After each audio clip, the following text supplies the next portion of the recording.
Olá, tudo bem? Como vão vocês? Hoje eu vou conversar com vocês uma visão geral sobre os diferentes tipos de estudos, né, que nós temos para realizar nossas pesquisas, nossos trabalhos de conclusão de curso. Vamos lá.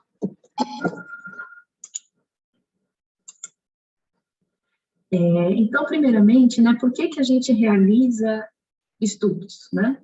A nossa ideia principal sempre é gerar informação para ações políticas, né, e gerar transformação social. Essa é a principal objetivo, né, de se realizar pesquisa, seja da natureza que for, né? Nós queremos compreender ou explicar alguns fenômenos que acontecem. Nós queremos planejar políticas públicas de acordo com as necessidades da sociedade, queremos intervir de alguma forma para minimizar problemas ou gerar benefícios, né? E todas essas são, então, importantes razões para a gente desenvolver os nossos estudos.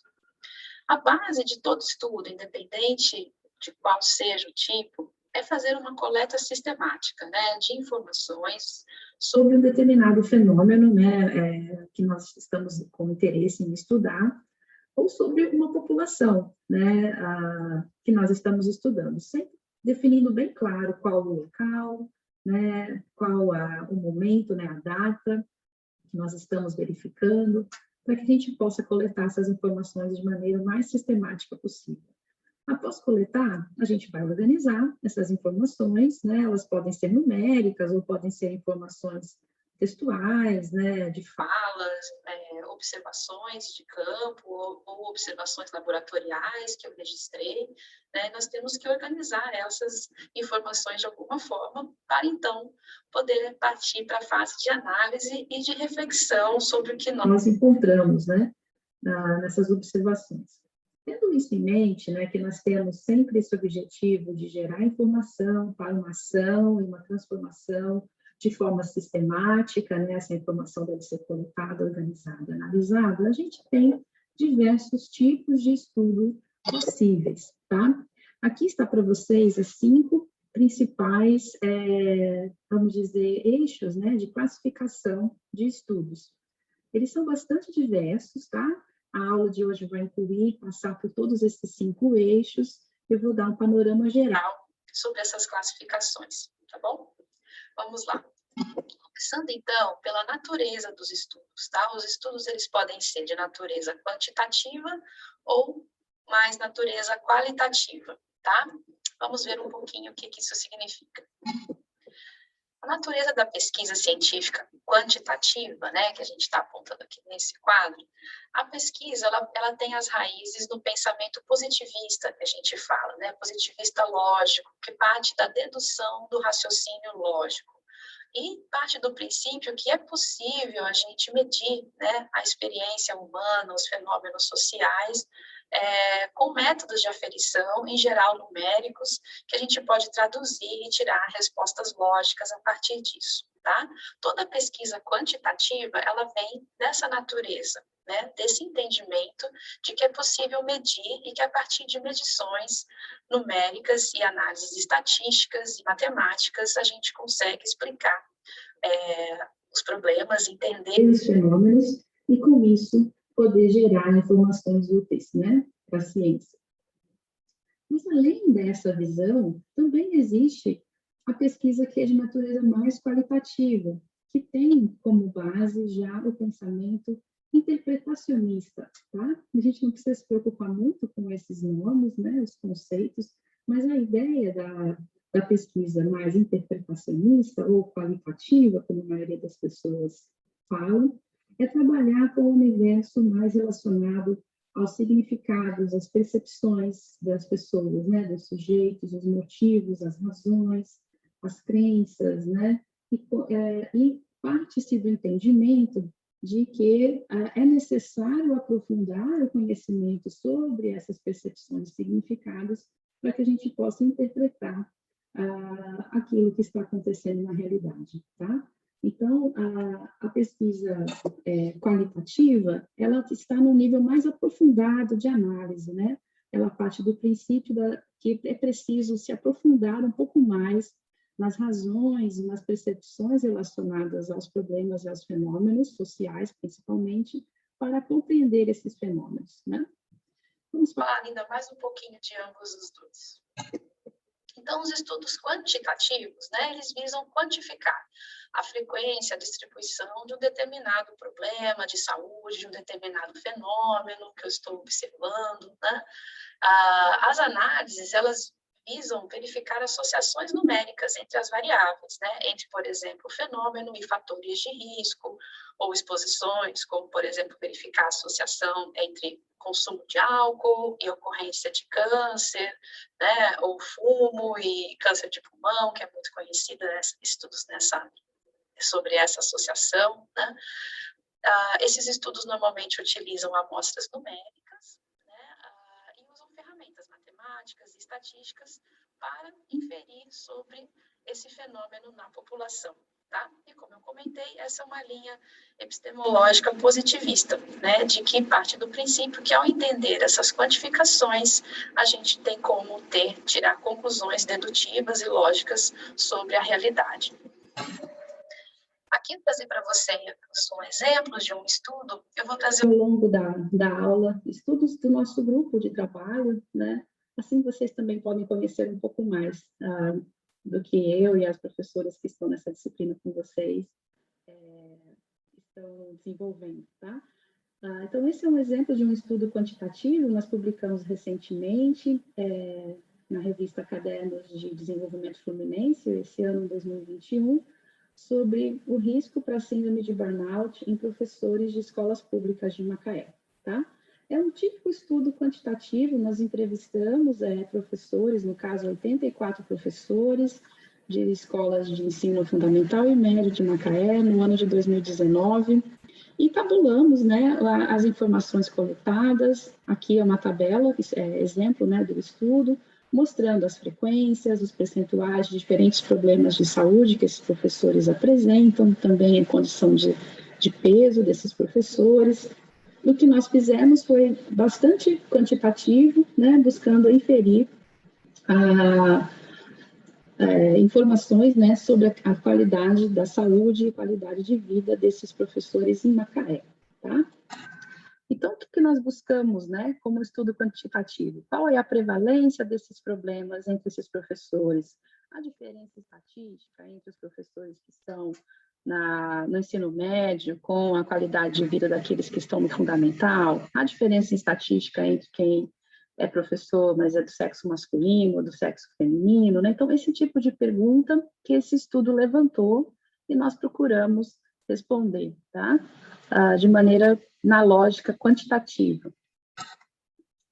Esse é um outro estudo quantitativo também do nosso grupo, que também foi publicado recentemente, tá? A gente publicou na ABCS Health Science em 2021, tá? É sobre análise de indicadores antropométricos usados na avaliação de idosos, aqui de Macaé. Então, participaram desse estudo 173 idosos, que participam do programa Guarda Sênior e também frequentam o Centro de Convivência de Idosos de Macaé, participaram conosco desse estudo. E essa tabela, ela traz os dados quantitativos, né, onde a gente tem aqui o valor do IMC, né, da classificação, então, 39% dos idosos masculinos aí com algum excesso de peso, e assim mostrando para vocês a análise bastante quantitativa que nós fizemos, tá?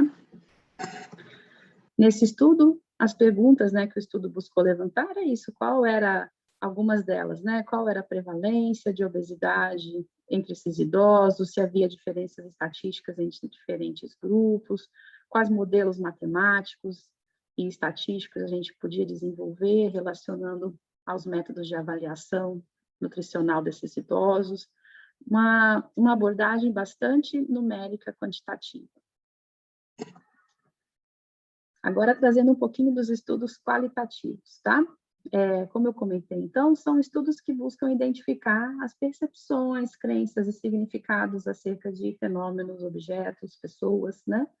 Esses estudos mais qualitativos, eles propõem análise normalmente de falas, narrativas ou de documentos, que podem ser vídeos, podem ser documentos, músicas, podem ser documentos escritos, documentos históricos, e a partir dessas análises, compreender os fenômenos de maneira mais aprofundada. Acho que a palavra aprofundada, eu marquei para vocês destacada, porque ela traz bastante a ideia mesmo do que o estudo qualitativo pretende, né? A ideia não é apenas você verificar a distribuição de um problema ou a associação matemática entre variáveis, mas buscar de maneira um pouco mais profunda compreender, em geral, razões, motivações relacionadas a esse problema, né? E como eu falei, isso está dentro da linha epistemológica interpretacionista. Então, os estudos qualitativos, eles utilizam amostras sociológicas, né, formadas por atores-chave. Não necessariamente são amostras numéricas grandes, né, mas são pessoas, quando são atores-chave, que, pelo seu saber e pela sua posição social, podem trazer informações importantes sobre determinada questão que se tem interesse em conhecer melhor, né? Em geral, esses estudos eles utilizam ferramentas da antropologia e da sociologia para inferir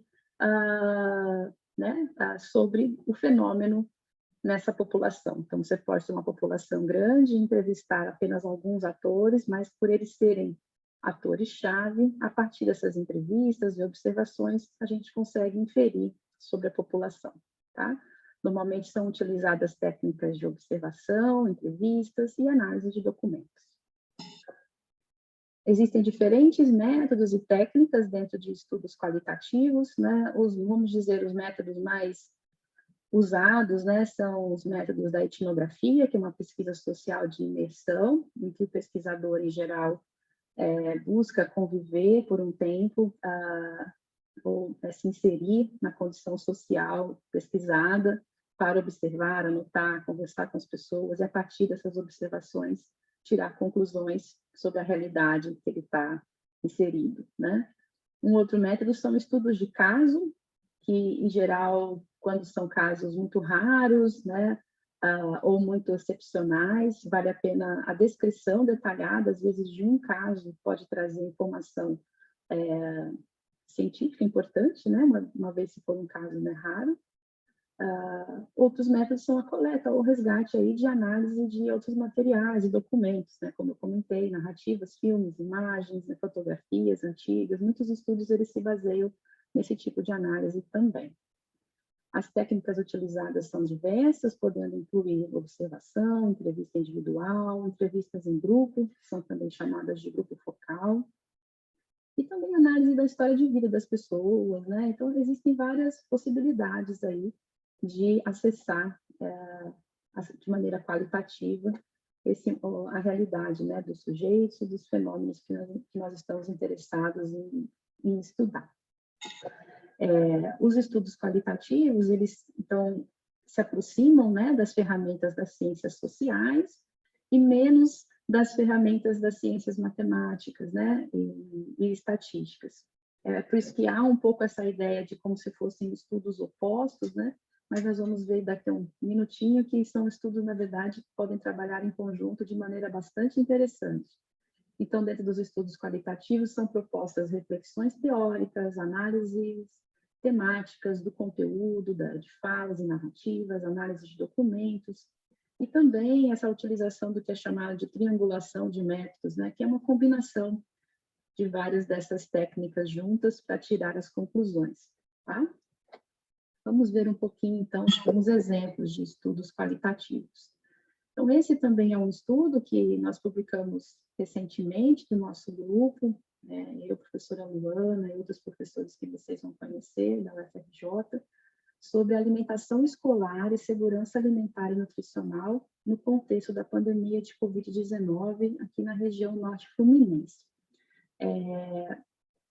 Nós fizemos entrevistas com algumas pessoas de Campos e de Macaé, que são pessoas que estão à frente da alimentação escolar nesses municípios, estão neste momento, ou estavam recentemente, né? Então, são pessoas bastante importantes que conhecem sobre essa questão e nós conversamos com elas com o objetivo principal de tentar entender, né, como estava sendo o planejamento da alimentação escolar durante a pandemia, quais eram as principais possibilidades, entraves e razões para as atitudes que estavam sendo tomadas nesses dois municípios em relação à alimentação escolar na pandemia.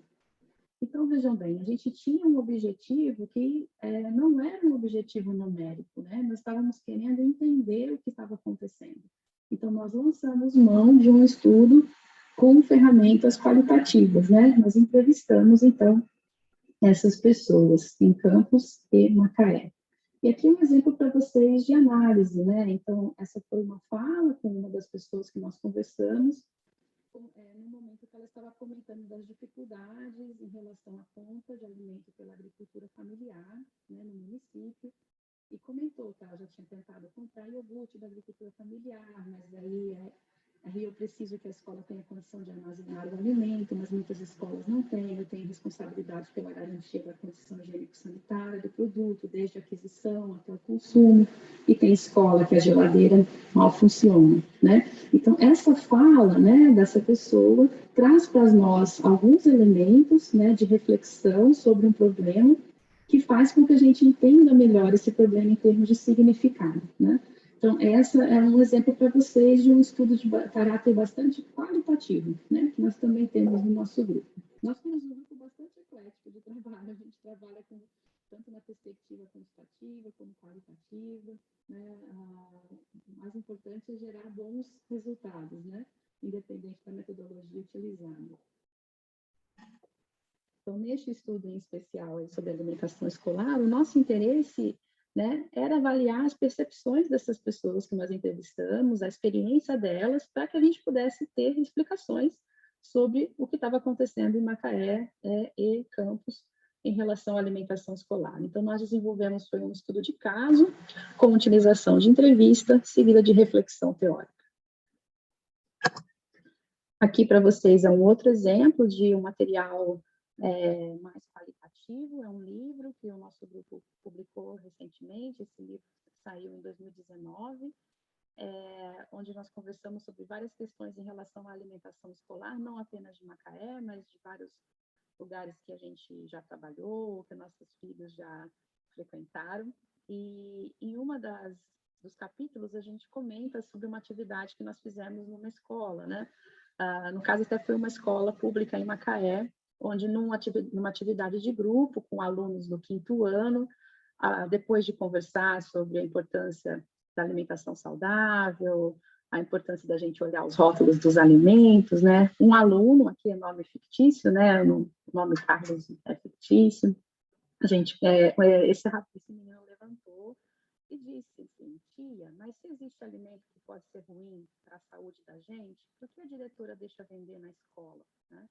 Então, essa foi uma frase, né, que o menino trouxe no momento de atividade educativa, que faz a gente refletir sobre algumas coisas, não é aqui, obviamente, culpa da diretora da escola, nem nada, mas é pensar que uma criança, né, do 5º ano, né, que está aí com torno de 10, 11 anos, se eu não me engano, está refletindo sobre a importância da alimentação saudável dentro da escola, o que isso sugere para a gente, o que, de fato, a diretora da escola e a escola, enquanto comunidade, pode pensar sobre esse assunto, pode agir, né? O que elas não têm condição de mudar, né? Porque está fora da governabilidade da escola.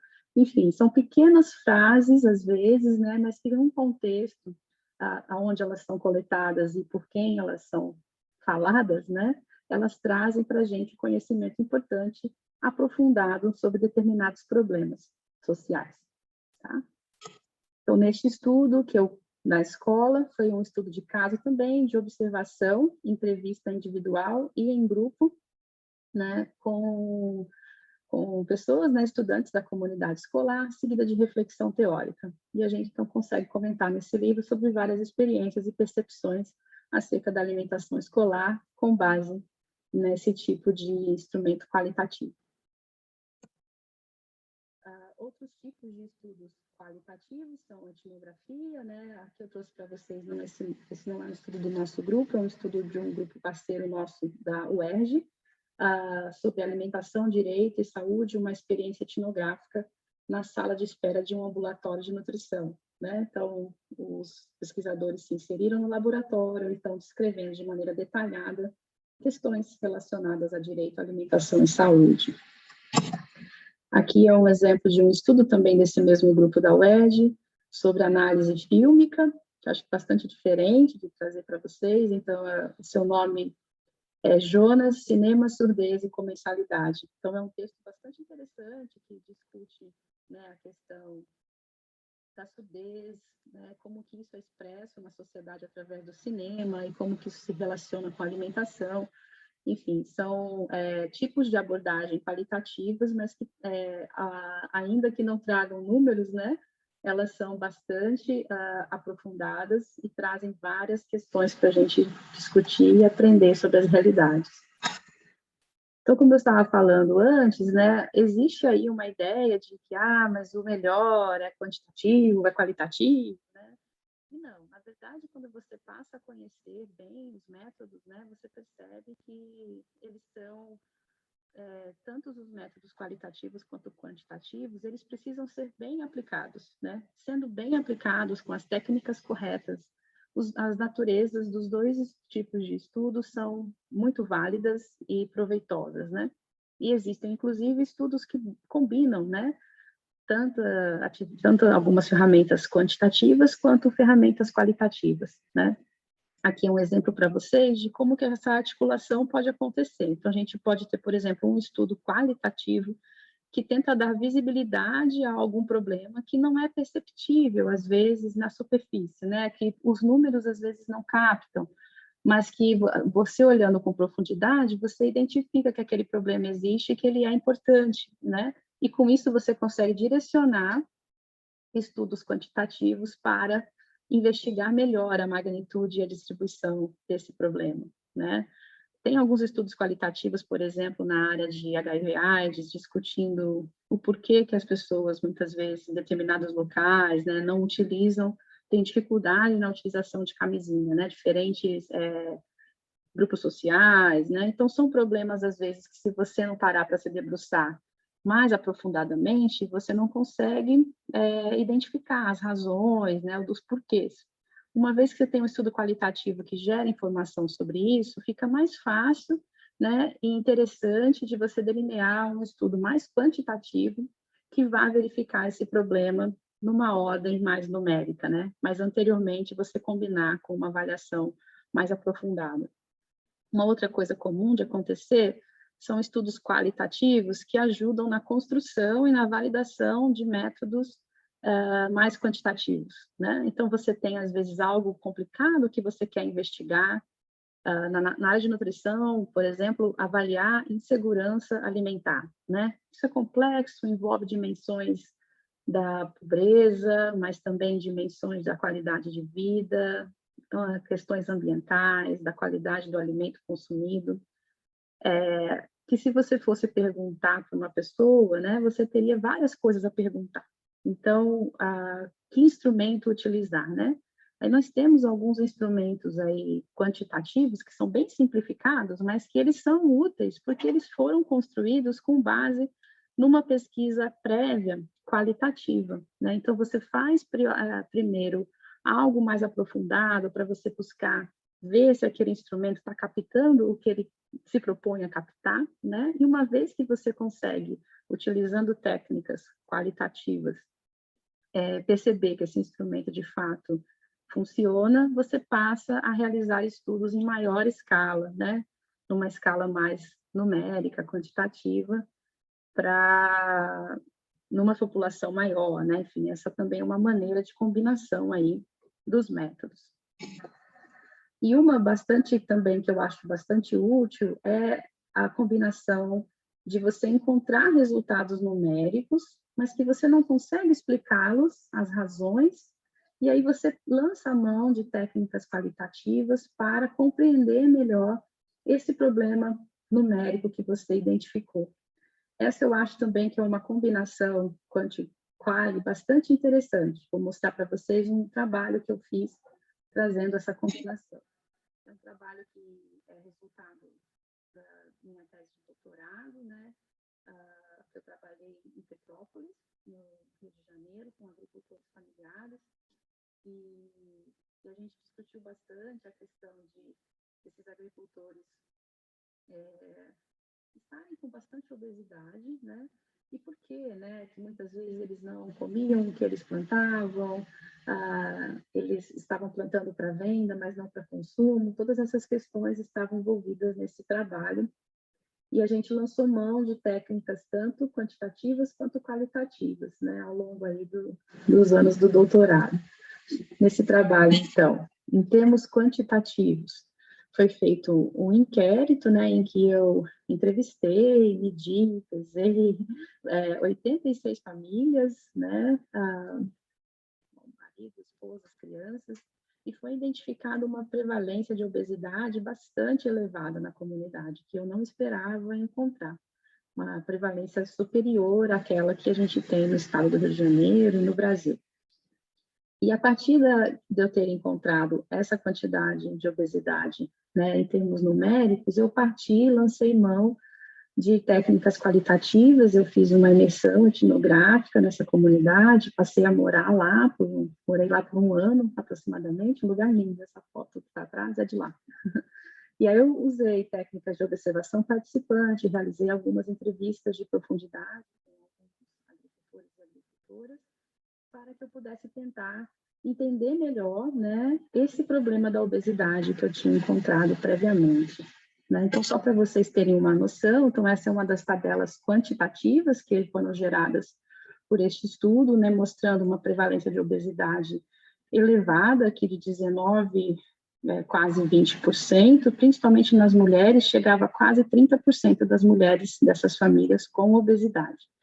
E nas entrevistas que eu fiz posteriormente, que eram bem qualitativas, a gente tinha, esse é só um trecho, né, mas de uma fala ressaltando que as famílias não estão plantando para consumo, né, que elas consomem os produtos dos mercados, normalmente, e que aquilo que elas plantam mais para venda, né. Então, uma das falas de uma das agricultoras foi que perdemos o hábito de fazer as pequenas plantações.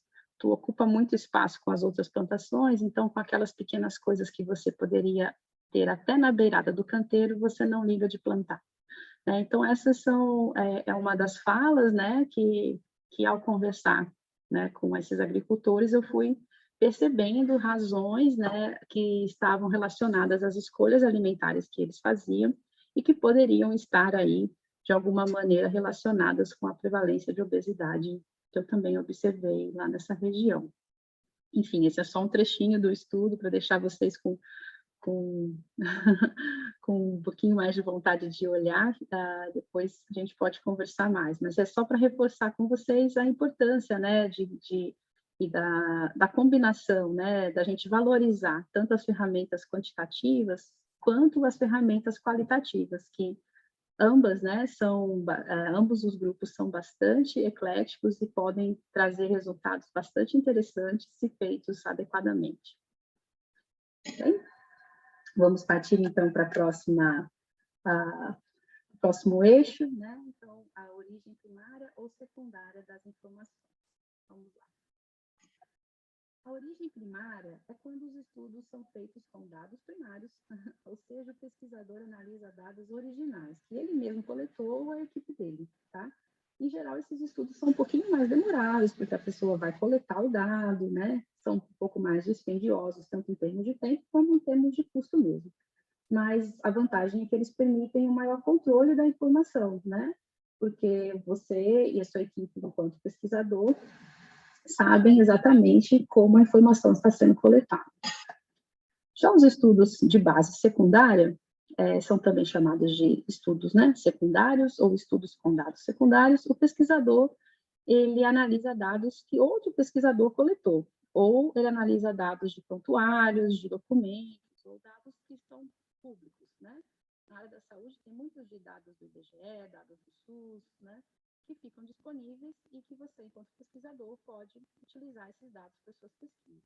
Em geral, esses estudos secundários, eles são menos dispendiosos, né, porque o dado já está coletado, mas para eles serem bons e você poder confiar nos resultados, a gente depende, né, da qualidade desses dados, que às vezes é ótimo e às vezes não é tão boa assim.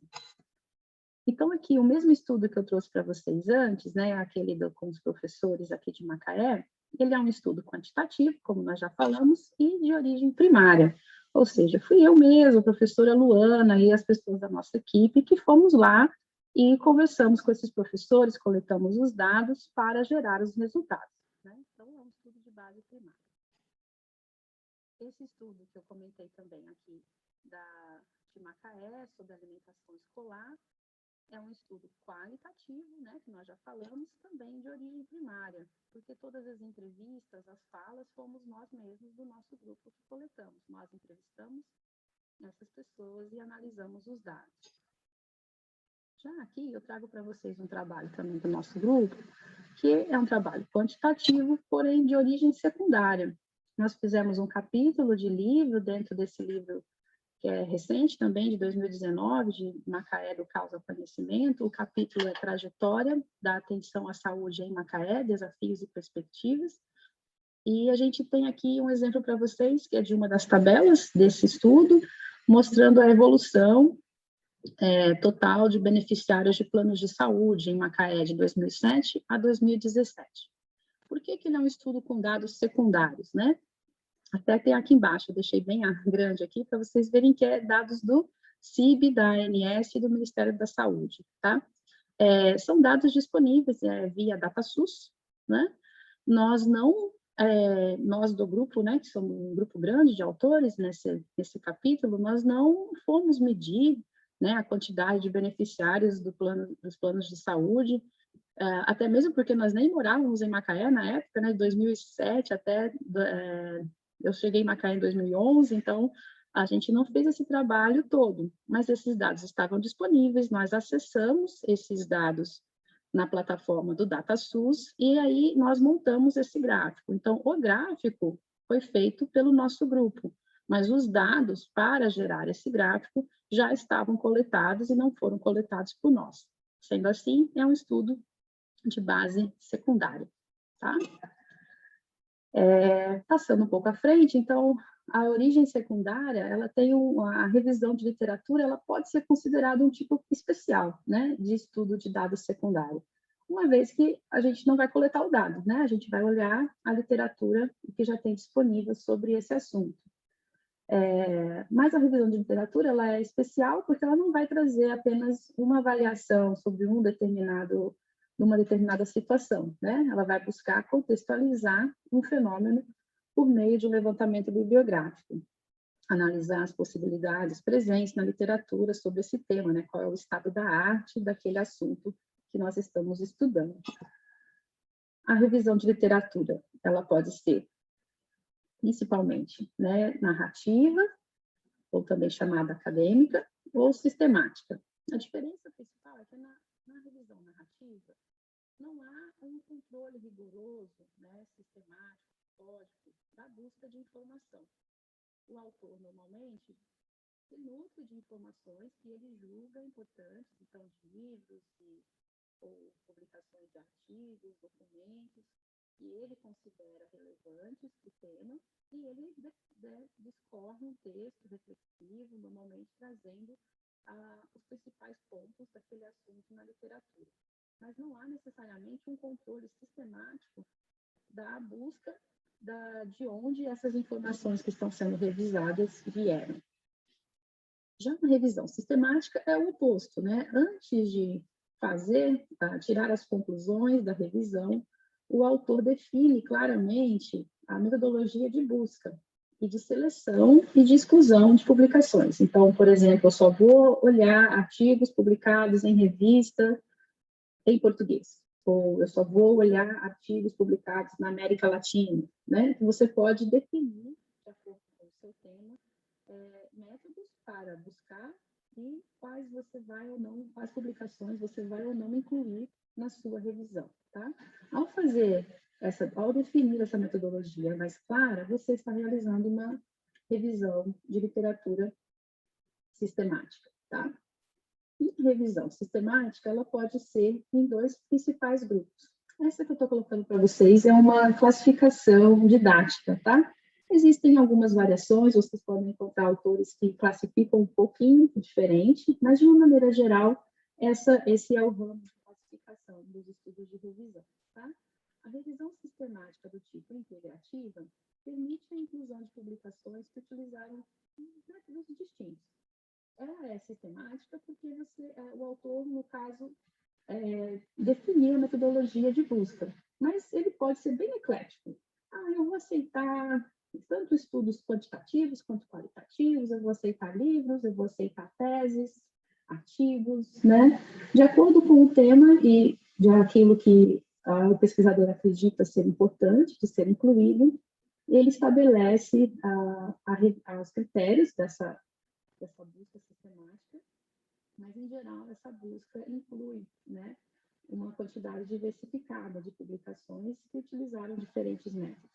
Já os estudos que são sistemáticos com meta-análise, eles já são estudos que estabelecem critérios mais rigorosos para os métodos, né, que vão ser incluídos nessa revisão. Até porque a meta-análise envolve fazer uma análise numérica combinada dos resultados de diferentes estudos. E para que eu possa juntar diferentes estudos e tirar alguma conclusão numérica, esses estudos minimamente têm que ter métodos semelhantes, né? Então, a busca de meta-análise, ela acaba sendo mais rigorosa, né, em termos daquilo que pode ou não ser incluído, tá? Vamos olhar um pouquinho com mais detalhe. Então, a revisão narrativa, eu trouxe para vocês um outro artigo que eu escrevi há algum tempo, em 2011, também relacionado ao meu doutorado, que é o significado de rural na saúde rural, uma revisão e estudo de caso no Brasil. Então, nesse estudo, eu quis discutir um pouco do que nós entendemos por saúde no meio rural. E eu procurei fazer uma revisão que incluísse aquilo que eu achasse mais importante do tema. E como é um tema bastante escasso de informação, eu não fiz uma revisão sistemática, né? Foi uma revisão narrativa e incluí diferentes documentos do Brasil e de fora do Brasil e construir um texto teórico, né, trazendo também um pouco de um estudo de caso daqui para a discussão. Um outro exemplo de estudo, esse não é do nosso grupo, é um estudo sobre políticas públicas de atenção aos usuários de drogas no contexto brasileiro, uma revisão narrativa da literatura. Esse estudo também, por ser uma questão sobre políticas públicas e não ter até uma estrutura para você fazer uma análise sistemática, extremamente mais rigorosa, os autores lançaram mão de uma revisão narrativa, né, onde você tem essa flexibilidade maior. A revisão narrativa, em geral, é o que vocês conhecem como, tem que fazer uma revisão de literatura para um trabalho, né? Você não estabelece muitos critérios. Você vê aquilo que você leu, aquilo que você conhece, você busca outras coisas e escreve um texto, né, com base naquilo que você julga enquanto importante, tá? Então, esses dois são exemplos para vocês de estudos de revisão narrativa. A revisão sistemática do tipo integrativa, esse é o trabalho do nosso grupo, sobre monitoria acadêmica e formação profissional em saúde, uma revisão integrativa que nós fizemos, publicamos em 2019. Nesse caso, a revisão integrativa funcionou muito bem, né? Porque nós tínhamos o objetivo de olhar a literatura sobre quais eram as potencialidades e as dificuldades da monitoria em relação à formação profissional em saúde. Então, veja, não é um assunto que daria para fazer uma meta-análise, né? Uma análise combinada numérica. Não, o assunto não é um assunto muito numérico. Mas é um assunto que dá para fazer de maneira mais integrativa, sistemática, e não só uma revisão narrativa, porque tem alguma coisa escrita sobre, tem como fazer uma busca sistemática e, com isso, trazer um pouco mais de segurança nessa revisão. Então, assim foi feito, tá? Aí quando vocês leem o artigo e percebem que é uma revisão mais sistemática, em geral, nos métodos vem explicando, foi uma revisão com busca sistemática, artigos publicados até abril de 2017, na base Cielo, na Biblioteca Virtual em Saúde, né? Os autores, em geral, eles vão explicar melhor da onde as informações revisadas vieram, tá? E como resultado também, um dos resultados da revisão sistemática é trazer a quantidade de artigos que encontrou, porque isso em si já é um resultado, né? Então, a gente dizer que nós só encontramos 13 artigos já mostra que não é um assunto que é muito abordado, né, esse assunto da monitoria. A maioria dos artigos eram sobre monitoria em instituições públicas no Sul e Sudeste. Então, o próprio resultado de quantos artigos e de onde os artigos eram, já é em si resultado da sua revisão, se ela for sistemática. Isso não é possível de ser feito numa revisão que é apenas narrativa, né? E aqui, então, mais uma vez, é chamada de integrativa, porque nós incluímos artigos com diferentes métodos, né? Tanto os mais qualitativos, quanto mais quantitativos, e por isso que ela é integrativa, tá? Já a revisão sistemática, esse é um artigo, não é do nosso grupo, trouxe para vocês, é um artigo bastante claro sobre o método, pelo menos. Assim. Então, a prevalência de tuberculose na população privada de liberdade, revisão sistemática e meta-análise.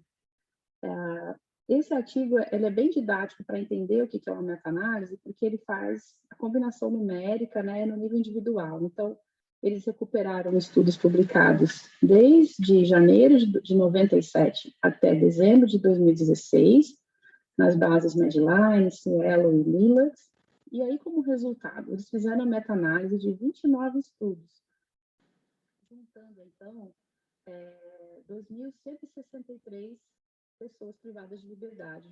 Eles combinaram, né, indivíduos desses 29 estudos e aí encontraram uma prevalência combinada de 2%, né? Então, mostra para vocês um pouco da diferença, né, para vocês entenderem o que é uma meta-análise, né? Não apenas os autores resgataram 29 estudos, mas eles olharam os resultados desses 29 estudos, combinaram esses resultados e geraram uma prevalência aí de 2% desses presos com tuberculose, considerando esse conjunto de dados, né?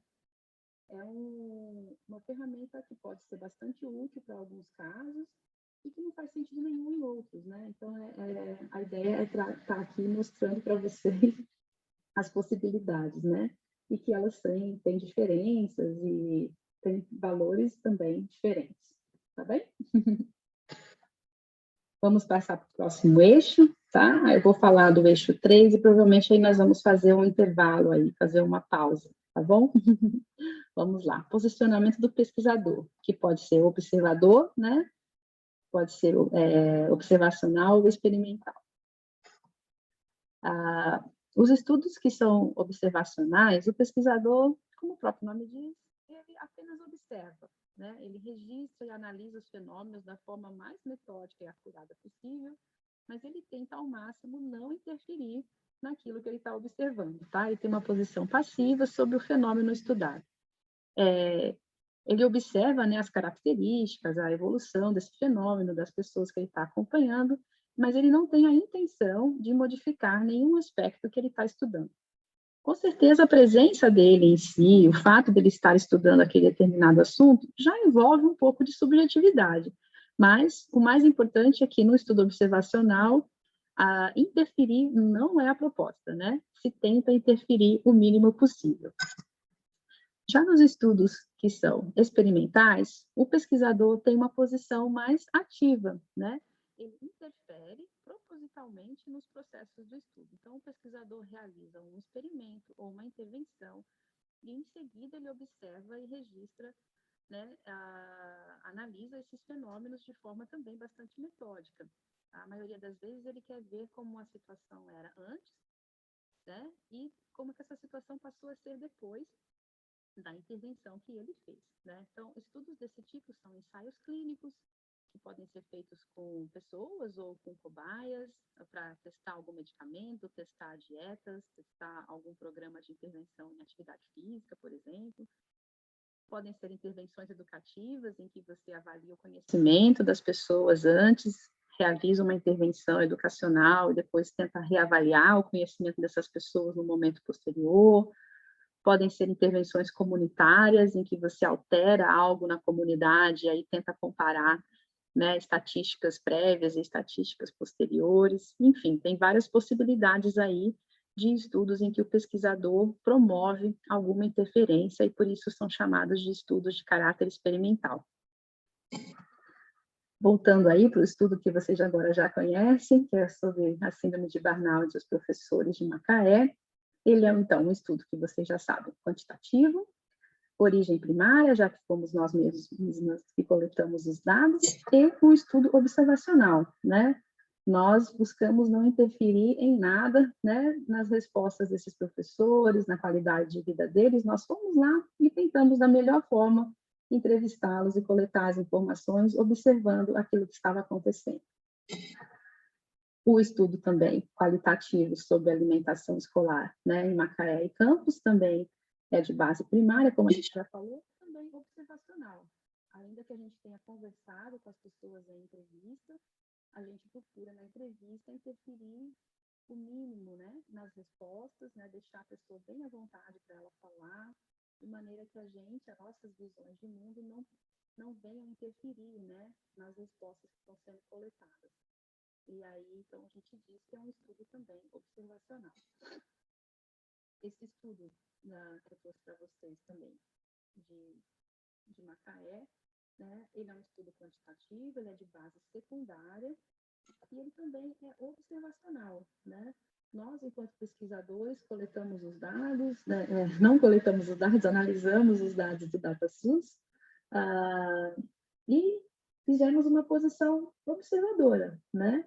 E também as pessoas que coletaram esses dados, né, que coletam essas informações primárias, elas também têm uma posição observadora, elas não estão interferindo, né, na decisão das pessoas serem ou não beneficiárias de planos de saúde. A gente apenas observa, quantifica e analisa a informação.